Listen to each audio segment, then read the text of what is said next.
Matt Schneider, here to go through the activation phase of our ACL prevention plan. We're going to start with going through days 1, 3, and 5, which all have the same activities in this particular program. I've selected 5 exercises that target both the glute, the hamstring, and the lower leg, the gastroc. The first thing we're going to do is the more complex, difficult movements. A lot of research supports that when we use eccentric movements, we're putting a lot of fatigue into muscle, and those activities should come first in rehabilitation.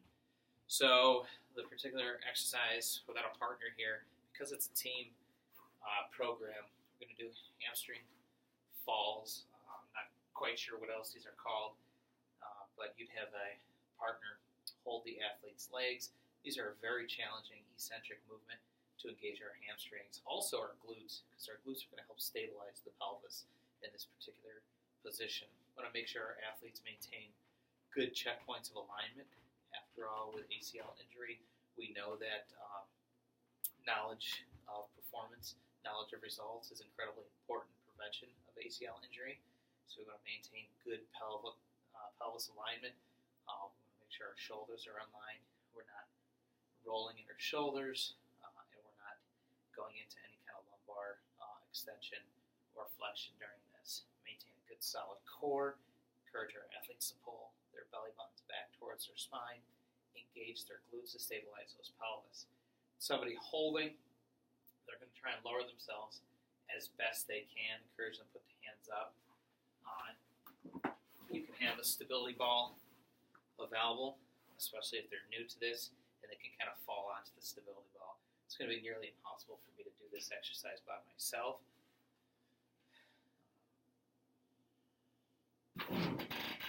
But you'd want to try and lower themselves little by little by little as they learn to activate those particular hamstring muscles. Our next hamstring isolated activity is going to be, we're going to use the wall.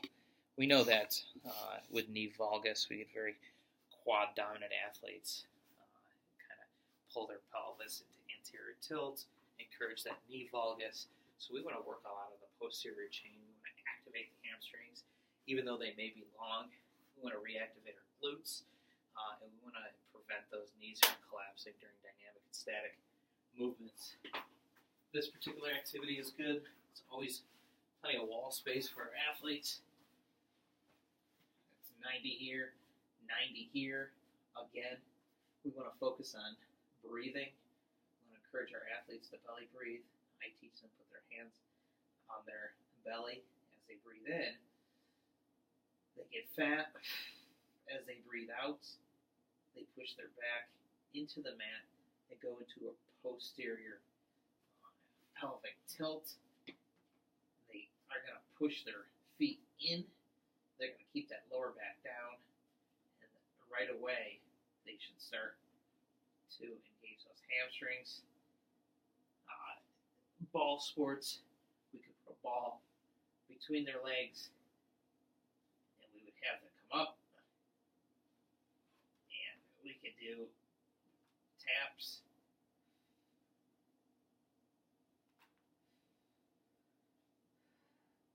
Do 10 of those, switch sides.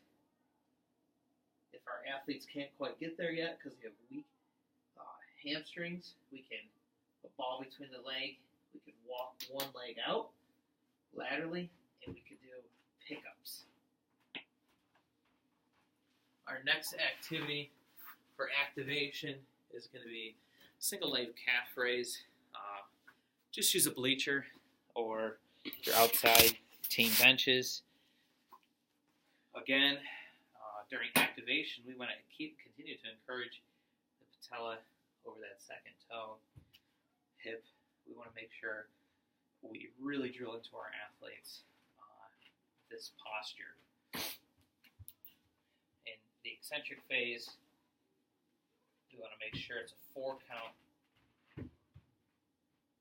2 count isometric, and then a 2 count for the concentric phase of the particular movement.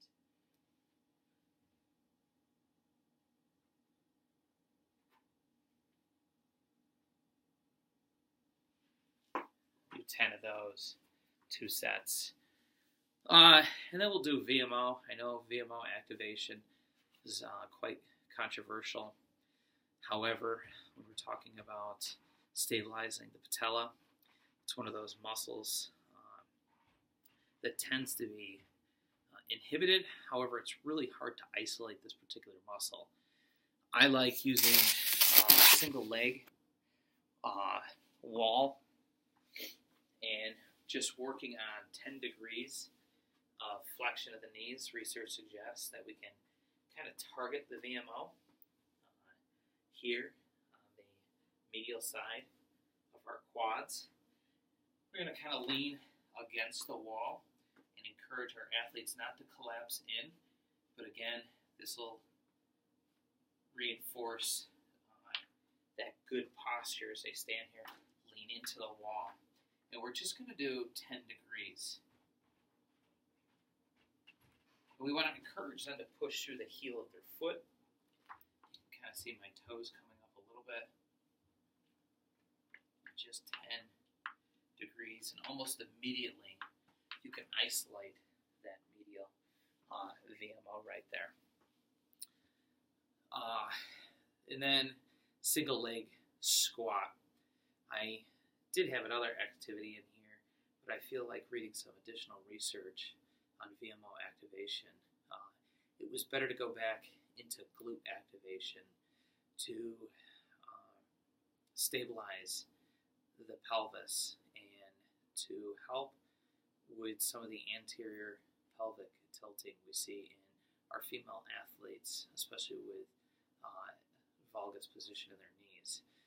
One of the best ways research tells us is to isolate the glute max is single leg squats.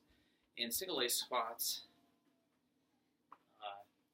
again, want to make sure it's all about good alignment. Want to make sure that our toe, our patella, and our hip are aligned, and we're not coming in front, but we're staying back and we're actually squatting, and we're not collapsing in, but we're actually holding, coming down, and some research suggests that we want to keep this leg straight, reciprocal inhibition.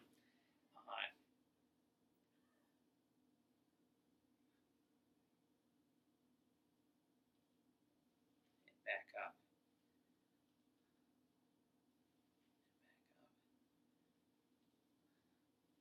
And back up. And almost immediately you can feel this in your glutes.